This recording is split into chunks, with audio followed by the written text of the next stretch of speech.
Back at it again, everybody. What's up, man? What's good with you, man?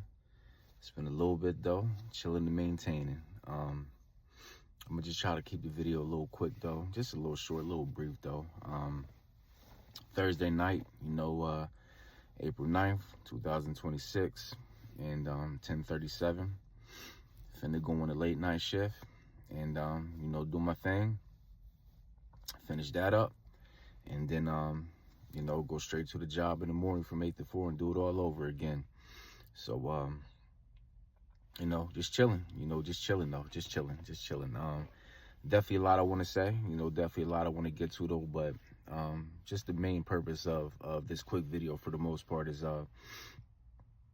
it's basically understanding how to forgive.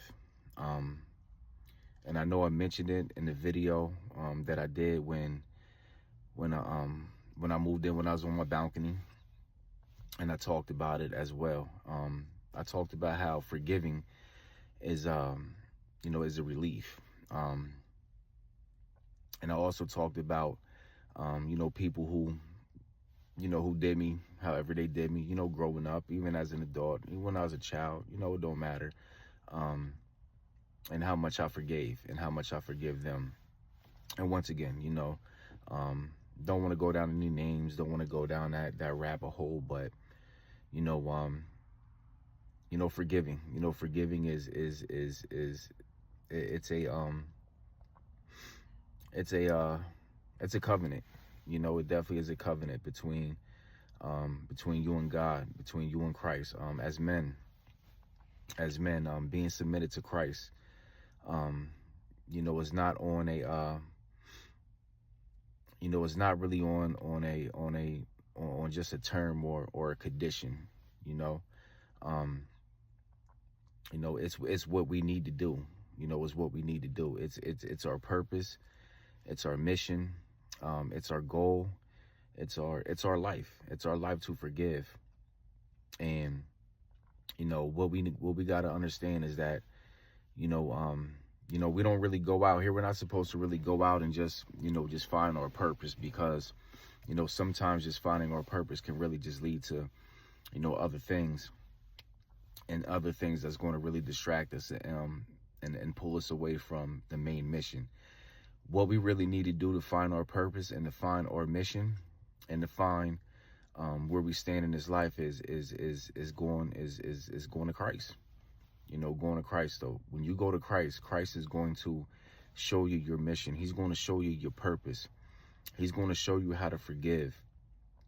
I told you guys, when you hold on to unforgiveness and bitterness, it really becomes a cancer in our lives. It really becomes a cancer in our hearts. It really becomes a cancer in our minds. And we could hold on to that for so long. I know I held on to a forgiveness for so long when it came down to to my dad and my mother. But eventually I had to go to God for that. And I had to go to God to really relieve me from that bitterness and from that unforgiveness. Just being a child, going through what I went through in life. My mom and dad really didn't know too much about what was going on. And I know that they grew up a certain way as well. They really didn't have it all together. They really didn't have a lot of resources. And then, so they did the best that they can do. They did the best that they can do. And I still look at my dad, as my dad. I still look at as my mother, despite, what happened growing up, despite what's been going on through the course of the years. 42 years, 42 years I've been offspring of my mother and my father. And, so I knew them for 42, going on 43 years. And, I know how it is to hold on to that hurt and pain. And it really got to the point where, I really, I was really holding a lot of resentment, from my father and my mother. And, and it was really hindering my growth in life. It was really hindering my growth. And I understood that, though. But, a couple years ago, a few years back, when I really was going through a mental situation. Um, I understood that I had to forgive.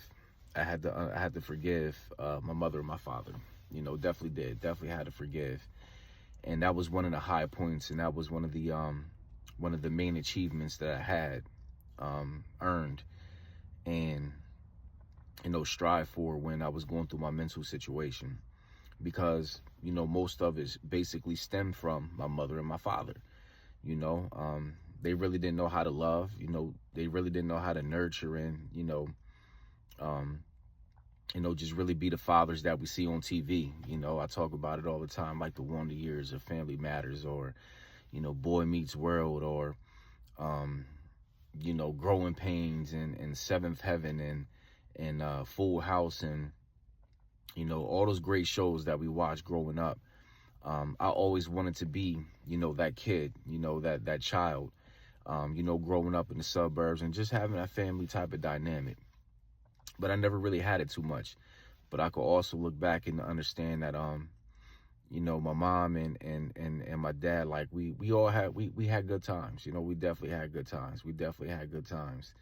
And, when I definitely look back on it, it's like, they basically did what they had to do. They did what they had to do, and it was cool. It was cool. So it came to a point in my life where I really had to, forgive. And then once I did that, I understood, I understood what God was telling me, and I understood, the purpose that, God was telling me to, to achieve, to go to. And that purpose was still be a son and honoring my father and my mother. Even now, I could still be very bitter. I could still have a lot of unforgiveness, but it's not worth it. It's not worth it though. So, but all that is the past though, and all that was history. But moving forward though, so many things happen from then. So many things happen, in my marriage since the my previous marriage, since I've been through that mental situation. I also had to learn how to forgive my ex-wife. I also had to learn how to forgive her, even though there was things that's still misunderstood, miscommunicated, things that still I believe still needs to be talked to, or talked about between us though, just to still get closure. Just to still get closure, just to still just put things out there and talk about it. Just adults amongst adults though. So but I really came to a point. To where, when I was going through this 10-month stretch, while living in the Mission and living in my vehicle, even though what was going on, even though that at times, and a couple times, a few times, man, my wife told me to leave, and she told me to get out, or I was called a weirdo, or I was called a low life, or wish I never married you, or I don't love you right now, or wish I never let you back in the house, or if you don't leave the house, then I'm gonna have you removed. And then before you know it, I got the cops called on me, or just less of a person, or I don't know how to be a man, or I don't know how to love myself, and just a lot of things, definitely just a lot of things that my ex-wife was was telling me, and she told me, off and on, and that really hurt. That definitely hurt a lot. It was at times when I was really thinking like that. I was really thinking I was less of a man. I was really thinking I was incompetent. I was really thinking I couldn't, measure up to her expectations. I was really thinking like, man, I'm just here and I'm not even really being loved, or just being, respected, or just really being appreciated or valued. And, so when things was being said, I really, I went to, I went to a, I definitely went to a quiet spot. I prayed, I cried a lot, man. So many times I cried though. My wife, my ex-wife really didn't even understand it though. So many times I cried, and just wishing and just praying and just praying to God, just praying to God and just praying to God, man. Like, God, man, like, what do I got to do? What should I do? you know, what should I do? It's like, I don't know what to do. You know, I don't know what else to do.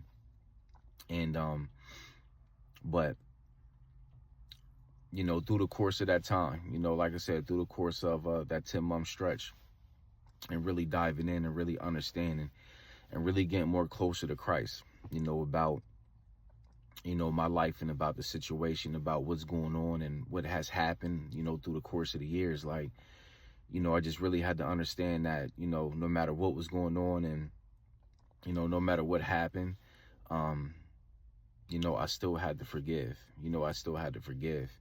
Um, you know,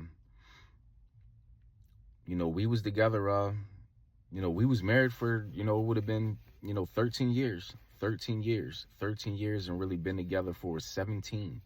So it wasn't really an easy pill to swallow, you know, being divorced. It wasn't a real easy pill to, you know, to really, you know, to really accept, to really understand, because, you know, I put in so much work. You know, we put in so much work. We went through the highs and the lows and the crazy turnarounds and the trials and tribulations and every storm that you could possibly think of, though. So, you know, just out of nowhere, just being divorced was like, it really hit. You know, it really hit like a ton of bricks, man. It really hit like a ton of bricks, and it really hurt. It really hurt, though. And, you know, so, you know, but through that hurt and through that pain, though, I still had to learn how to forgive. And I still had to learn how to take all of that to the altar, you know, to get close to Christ and get close to God, and submit those cares and those worries, you know, onto you know, upon God, and really just get closer to Christ. So, you know, I'm just not sitting right here just saying I forgive just to forgive. Like, nah, like I forgive. Um, I forgive it. I forgive because of Christ. You know, it's Christ. You know, Christ. You know, Christ. When you go to Christ, Christ is going to give you your purpose. When you go to Christ, he's going to commission you, and he's going to give you the mission that you need to come out here and succeed. He's going to give you what you need, you know, so you can understand why you're here on this earth, why you was born, and why it's very, very important to be a light and a living testimony to those who's also hurting, and those who's also going through, you know, trials and tribulations in life. Forgiving, you know, forgiveness is the key, ladies and gentlemen. Forgiveness is the key, man. There's no reason to hold on to a whole bunch of unforgiveness. It's no reason, you know. And I said it in the last video. It becomes a cancer. It definitely becomes a cancer, though. So, you know, what we really have to do is we really have to understand and really know how powerful it is to forgive. But in order to really get that full healing and that full forgiveness, is that you got to submit all of that to God, though. You got to submit yourself to Christ, though, because Christ is going to give you that. He's going to give you that know-how. He's going to give you that inspiration. He's going to give you that encouragement. He's going to give you that wisdom that you need, you know, so you could be able to forgive, and you could walk out your plan and your purpose, you know, according to him, you know. So, you know, us men really got to understand that, though. You know, and like I said, I mean, I wasn't, you know, all perfect, you know, in the marriage, though. I know I definitely had some downfalls. You know, last year we was definitely going through it around this time, though. But, you know, it wasn't a situation where I was really like depressed or nothing like that, though. I guess around this time last year, it was more of me trying to find answers. It was me trying to seek answers and really trying to seek God in the answers that I'm looking for. So, you know, I wasn't in a broken state of mind or anything like that. It was answers. You know, I was really trying to find answers. I was really trying to find, you know, the answers that I need, you know, so I could be a better man, and, you know, a better man for me, and, you know, a better man for Christ, a better man for my children, so I could become a better man for us. So, you know, I was definitely on that path and that journey. And so, you know, that was my thing last year. You know, my thing last year and up until now is I was finding answers. You know, I needed to find the answers that I needed to where I was lacking in, you know, in the marriage with myself. And, so like I said, I mean, you know, it was definitely tough. I was, I wasn't living at the mission, preparing for a divorce. I wasn't living at the mission preparing to, be away from my wife and children. I was in the mission, preparing to come back home to, be a better man and show myself that I could be a better man first, so I could be a better man for us. So that definitely is a real heavy thing, man. And like I said, I mean, we put in, it would have been 17 years altogether, and 13 years of marriage though. So, from my point of view, from my standpoint, it definitely, when I look back at, being divorced, man, it's like, like I said, it definitely hit me like a ton of bricks, man. Like, I'm thinking like we in this forever. I'm thinking like, she's telling me, man, like a minute together, we gonna go through the thick and thin, man. We gonna walk through the fire again. We gonna walk through the storms. We gonna walk through all the trials and the tribulations and any storm that could possibly come our way. So, I was really thinking that, and I was really looking forward to that. But unforgiveness though, unforgiveness is the key. And we're all value. We're human beings. We're human beings, and we all have value. There's a writing on the wall here in the Berg, man. It's on 17th and Maclay, and I see it all the time when I'm at work. And it's considered graffiti, but it's not spray paint or anything like that, or anything that just pops out as far as like colors or neon, anything. I don't know who basically wrote it though. And I remember showing my ex-wife this, and even my family at times. It says, I'm a human being and my life has value. And I always ride by there, and even on a bad day sometimes, or things when things is going a little too, to the right or to the left, I ride past that, and I look at that on the wall, and it reminds me how value I am, how much value I hold, how much uniqueness I am in Christ. And it also shows how much value we are, to God, how much value we are to Christ, how much value we are to our wives and to our husbands and to our children and to our family, and to our mothers and our fathers, even the ones who wronged, who wronged us though. So, man, I just only want to say that, we're all value. We all hold value. We're all unique. And, it's very, very important, man. Like, I pray that anybody on the side of my voice, man, like, I pray that we really understand that, even though Easter done passed, man, and we say Christ is risen, man, Christ has always been risen. He's always going to be here. We may not physically be able to see it though, but he's here in spirit though. And if we get close to Christ in spirit, and we get close to Christ in faith, and we get close to Christ intentionally, he's going to intentionally do something for us. And he's intentional. He's not going to do stuff just to play games. Christ is intentional with us. And one of his intentions is understanding that, forgiving is the key. Forgiving is the key. Forgiving is the key to a simple, long, successful, abundant life. And it's very, very imperative, and it's very important that we understand how to forgive. This is one of the reasons why I still don't hold any anger, any bitterness to my ex-wife or those who really wronged me, or even to my mother, my father. I love them. I love my father. I love my mother. I love my family. I love my aunts and my uncles. And I really love my ex-wife as well. Like I said, I never cheated on her. Never laid a hand on her. Never disrespected her, never called her out of her name or anything, though. So, but like I said, it definitely hit me like a ton of bricks, though. But, even though I was, she initiated the divorce and gave me the divorce papers, once again, I still forgive. So men, women, even though I'm coming on a short thing in this video real quick, I just want to say real quick before I go into work, learn how to forgive. Go to Christ. Christ is going to show you. Go to the Father. Christ is going to show you how to forgive, and he's going to forgive those who he's going to help you forgive those who did you wrong. So just want to pray for you guys, man. Stay up real quick, or stay up and learn how to forgive. Peace, and I'll talk with you guys later.